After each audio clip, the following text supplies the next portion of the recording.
There we go. There you go. So good morning, Tom Wright. How are you? I'm very well, thank you, Beverley. Yeah, Good. So survived the storm here yes, I know. in Wasn't it Raw. bad? I know. People are telling me they've got water coming through the sides of their houses and everything, like porous cement, you know. Yeah, we clearly need some new cement companies on the market. So Yes. good morning, Tom Wright. You are an award-winning expert. Now let me get this right because I sometimes get it wrong. Machine learning and algorithmic-based biddable media buying. So I think I'm getting the hang of what that actually means, and I'm very happy to introduce you to my clients who think you're a marvellous person.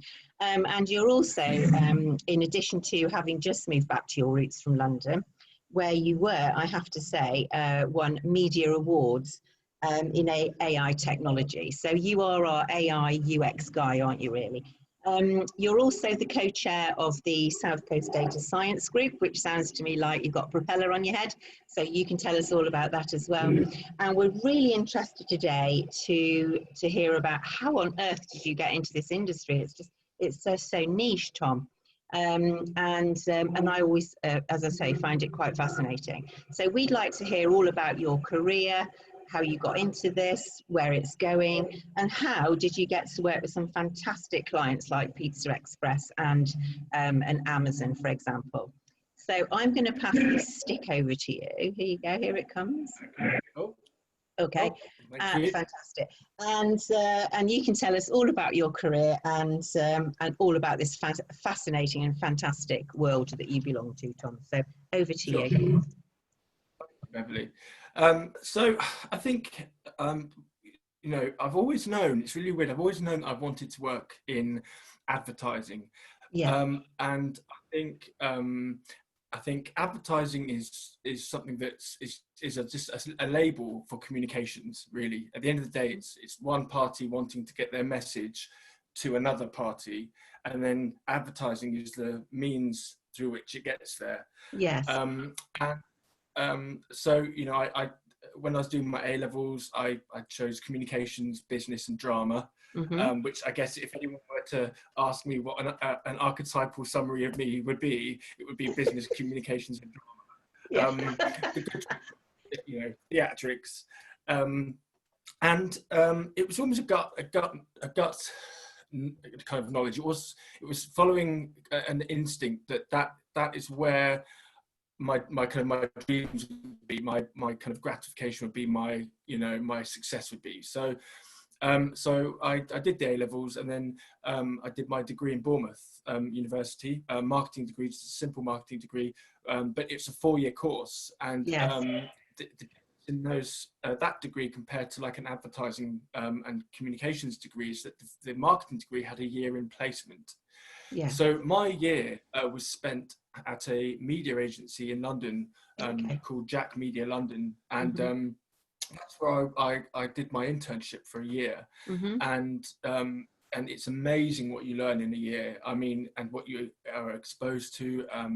I went in as a marketing executive, helping out the planners and the buyers, and kind of really started kind of rolling my sleeves up and actually getting hands-on with observing and getting involved with strategy from, you know, this client has this campaign coming up. How do we turn that into an actionable, results-based marketing campaign using the tools that we have at our disposal, which at the time was Google, was Facebook had just started really offering up their advertising platforms, and then there's kind of website display, which was in its infancy from a kind of a planning point. So you've grown with it then, really, haven't you? You've grown through that social media, that hill. Yeah. Absolutely. I mean, the last 10 years has seen a complete transformation, if not integration of online advertising into the traditional media mix. I mean, there's lots of you know, there's a term in our industry called above the line and below the line.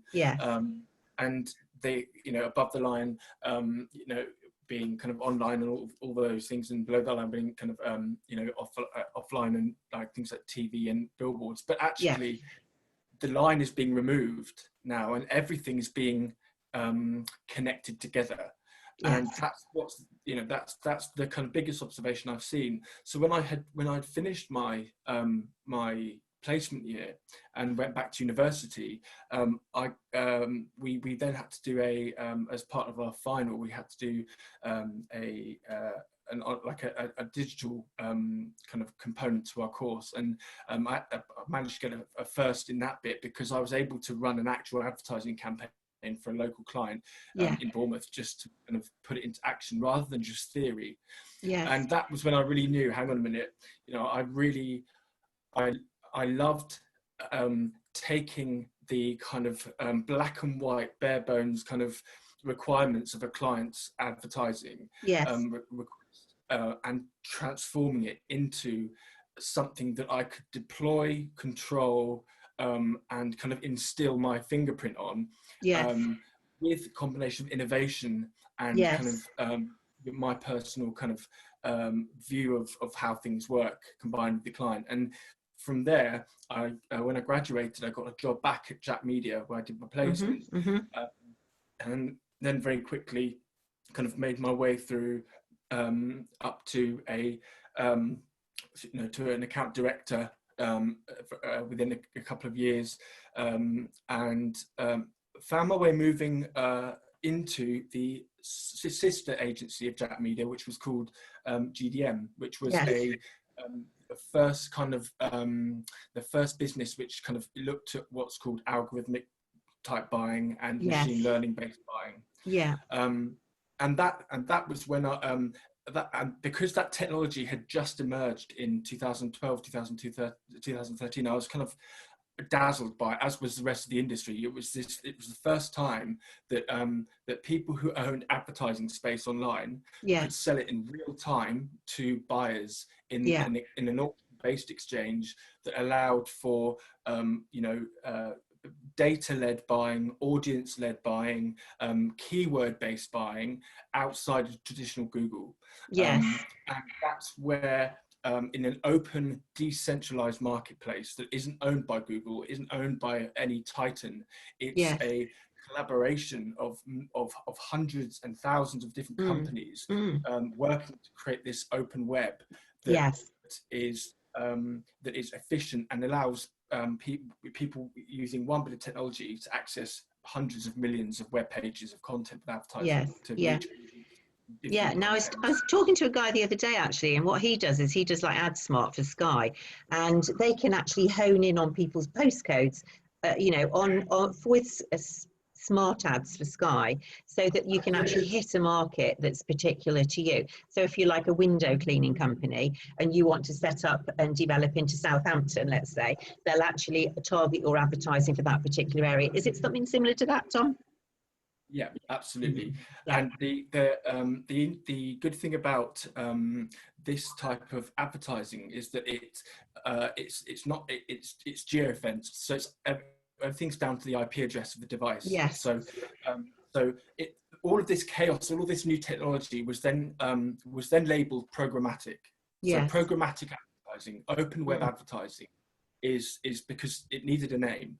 And the reason it was called programmatic is because everything is programmable down to the very last tiny little detail. You can target within 5 meter radiuses of long and lat, on any connected device, whether it's mobile, desktop, TV, whatever, any connected device, through video, audio, display, any text type formats, any type of formats. So it's super granular, and also the reason it's for all its benefits, it has a super high learning curve, and the barriers to entry to access this technology were in excess of an ad spend of $100,000 a month minimum. Which not only makes it inaccessible to most kind of advertisers, even if they did get access to it, knowing how to use it would be a negative economy. So I think as I progressed and moved to my second agency, I set up their agency trading desk. And an agency trading desk is the operating term for the department of a business that utilizes this technology. Yes. So so I led that department, and I connected it to their Facebook and Google and other bits of advertising. And that's really where I found my niche, is because up until then, buying had been siloed. So people would have a Facebook strategy, they'd have a Google strategy, you know, and individual strategies, but none of them were talking to each other. Yes. And there'd be overlaps, there'd be inefficiencies, there'd be duplication. And one of the things that I really crafted over the last 5 years was to knit it all together and have it talking to each other, so that each component knew what the other component was doing, not only from an ad efficiency point of view, but for the user's point of view. Because if I'm the person, you know, I get up in the morning, I might check a tabloid publisher on my phone, browse Facebook, make a Google search. For me, I don't want to be overexposed to a brand message, but I also want the brand message to be relevant and timely. So the last 5 years of my career was kind of finding the tech partners who I could work with, who would be able to integrate with all of these components and write algorithms that allowed communication between all of them. And that is where I thought, okay, this is magic here, and this is the next renaissance that we're going to see. And you know, I turned 30. I was, you know, I've been in London for 10 years. I thought, right, the biggest gap in the market here is everywhere outside of London. You know, that haven't got access to this. And so I started BMC, incorporated the business in September 2019, moved back in December, and then you know, hit the ground running, and that's how I got kind of to this point. I mean, the last 6 months have been interesting. Yes, it has. But it's only you know, it's only actually kind of, you know, there's a Dolly Parton term. She says, "Storms make trees." Give trees deeper roots, something like that. Yeah, this is true. And you know, what bigger storm than a global pandemic to make your startup kind of a bit resilient, you know? Yeah, exactly. And I think a lot of people have felt that as well, haven't they? And certainly, you know, from my sort of business perspective of, you know, giving loads of businesses at the moment an MOT and sort of saying, right, how can we actually take this forward? You know, key point plan, and incorporating communications and marketing programs, which is of course where you come in. And I'm very keen to sort of to look at this for Aspire for Business Academy as well, so that we can actually get that out to other people to enable them to have better reach for their business. So you sort of use, I think, a similar way that I have to work, which is very much a sort of an outside-in business model, where you've got to look at what somebody's business is, what they need, you know, and then making that into a usable format for marketing and communications. So I know that you've been super successful when you have moved back down to Bournemouth, and I think you've recently joined the Chamber of Commerce, who will totally benefit from your expertise, Tom, and also your enthusiasm, which we've seen here just over the last little while. So tell me how this sort of looks in terms of, I'm, let's say, your client. You come. I say to you, come and help me with my Biddable Media. What's the first thing that you do? So let's tell the people out there how this actually works. Okay, so first thing I'm actually going to do is put my phone on silent in case it rings. Just one second. Because it's highly unprofessional. Well, just to make you feel better, is the other day I was actually on a Zoom webinar thing, and my front door knocked, so I had to go and answer the door. So yeah, it's funny. So to answer your question, a company, you know, online is we call it the connected world now. Connected advertising. Online is almost being kind of phased out now, because everything is online. Everything is, you know, the billboards you see, the digital billboards you see outside, they're connected to a connected centralized data system. Everything is online, so we call it connected. When an advertiser approaches me, we just say, right, what is your goal? What do you want? My entire kind of decade of advertising experience has been purely performance based. I've done a lot of branding as well, but branding is is more about the creative, and obviously, you know, to the right eyeballs, but yeah, performance-based marketing is an art form of its own, because not only do you need to understand the goals of the client, you need to then transform those goals into capturable events, yes, and then you need to then establish a strategy in the platforms that can then target those audiences to then get the response you want. yeah, And most businesses that want to advertise will go, right, great, Google, okay, and and obviously that's the best and first place that everyone should start, because it's high intent, because you know what people are searching, they've already got it in their head, they know what they want, and you can target those people and put your ads in front of them. yeah, But everyone's on Google, which can make it competitive if you've got a competitive industry. So obviously, and also you've then got the social sphere, which is, you know, LinkedIn, Facebook, Instagram. You know, Facebook are buying up all the social platforms at the moment to create one kind of titanic social kind of world, if you like. But the social paid media space is also a very, very kind of important component. It allows you to reach people in their leisure time. Facebook knows a lot about their users. They know what they interact with. They know how they behave. They know their demographical data. So you, on one side, you've got Google that knows what the search terms are. You've got one component where people know, where Facebook and the social sphere know who they are and what they're interested in. And then you've got the rest of the connected world, which is largely uncharted territory and actually unknown to a lot of businesses that aren't in London. And that's where I mean, I run Google and Facebook for a lot of my clients, but I also then say, hey, do you know about programmatic open web advertising? Because if you can do all three together and benefit from the AI and machine learning kind of governance over that, then the efficiencies are far more than you could ever expect from running individual campaigns or going to a website directly and saying, hey, can I buy, I mean, it's I think it's something like £100,000 to be on the Mail Online for a day, is their front page. It's crazy. But instead, I have technology that allows access to buy maybe £30 worth of Mail Online inventory, because I centralized all the technology via the relationships I've made over the last 10 years and removed all that barrier to entry.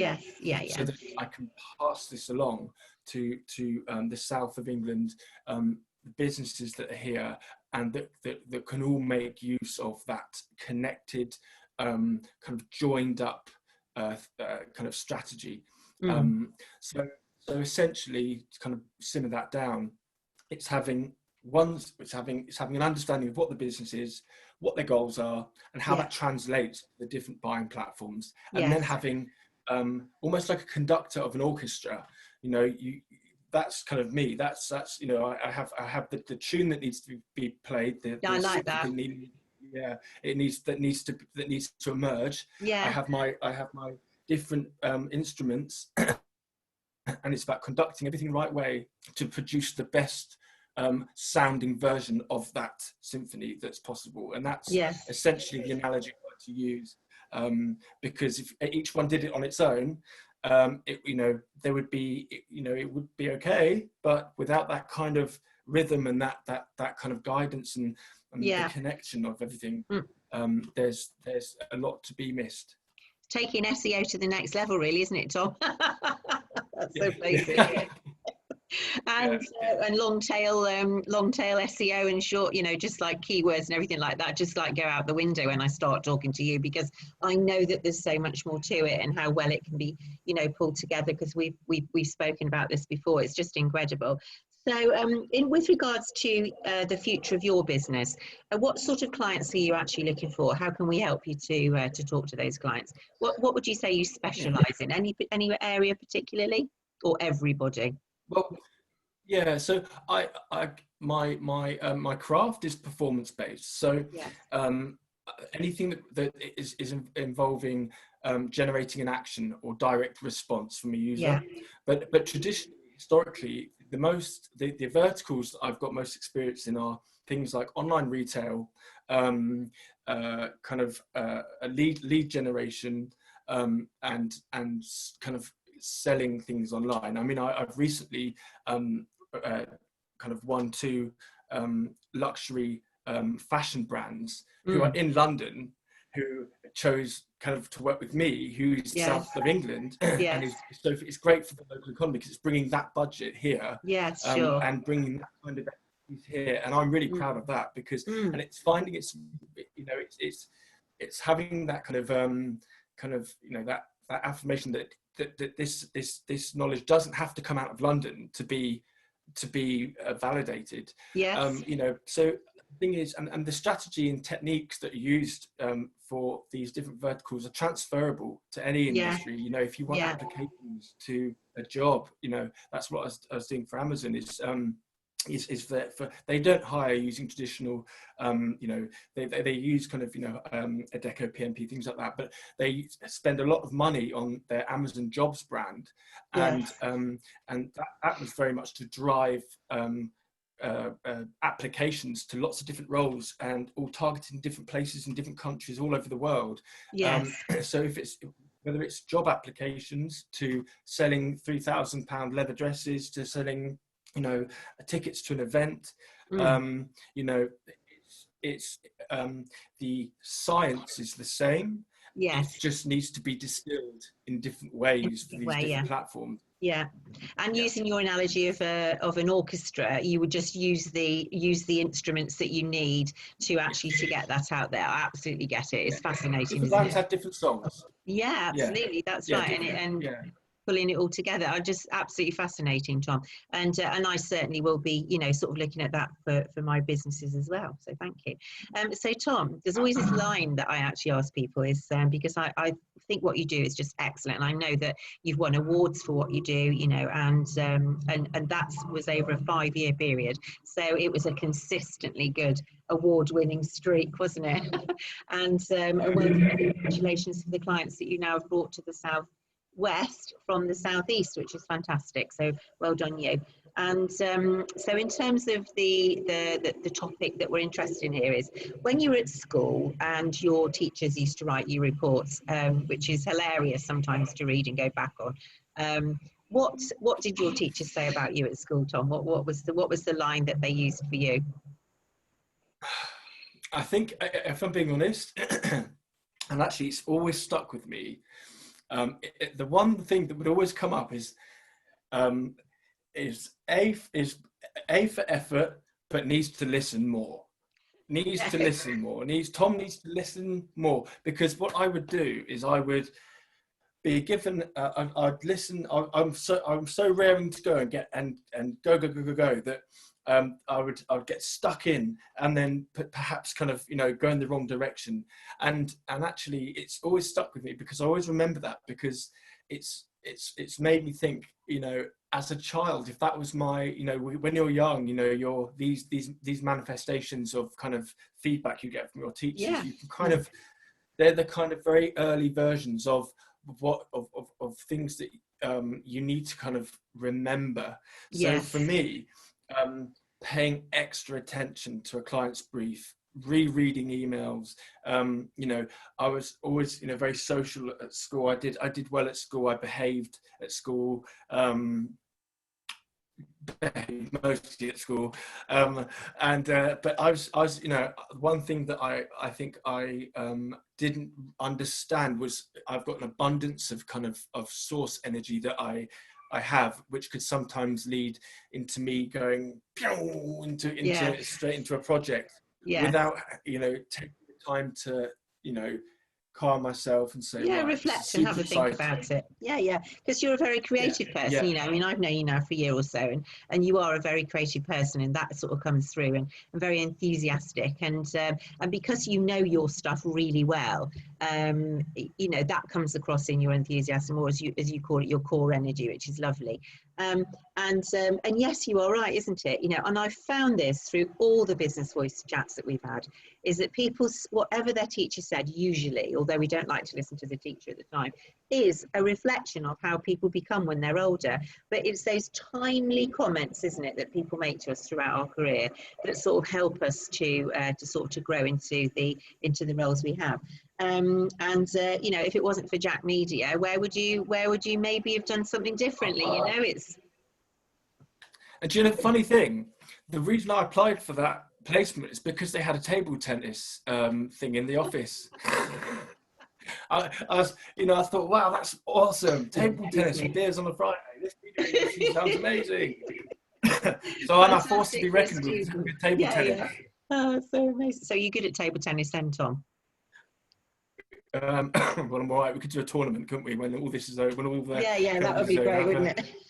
The Southwest table tennis tournament. Yeah, that's right. So anyway, Tom Wright from Biddable Media Consultancy, it's been an absolute pleasure as always to talk to you. And you know, people will know, because I've introduced you to quite a lot of people at the minute, and I'm sure they'll all be as interested in what you do as I am, and it's just a fascinating way to look at marketing and integrating all the different platforms that we have as part of a proper comms program, really.